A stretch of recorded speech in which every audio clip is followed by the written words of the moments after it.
One of the central arguments of the God delusion, Richard Dawkins' book, is the famous schoolboy argument.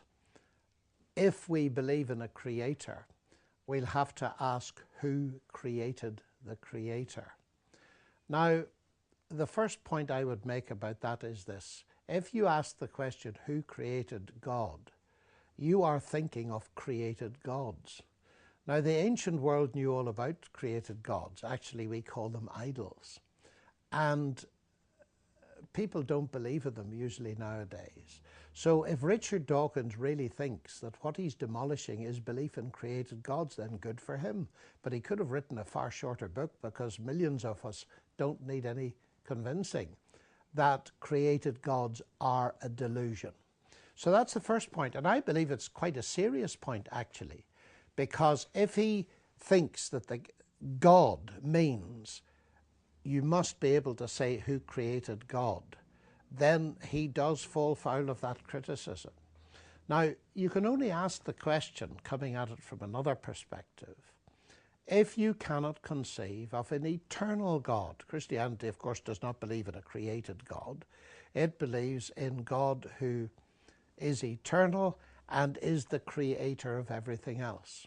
In other words, God is uncreated. So what I'm claiming, to use mathematical language, is that the category of the uncreated is not empty.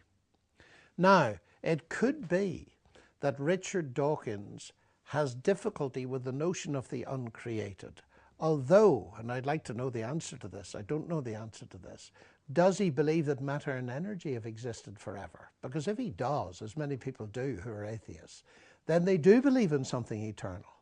So the problem must be that they can believe in something eternal, but they don't believe in an eternal person, an eternal God. But where's the logical difficulty? If you admit that something eternal exists, then postulating that an eternal person exists.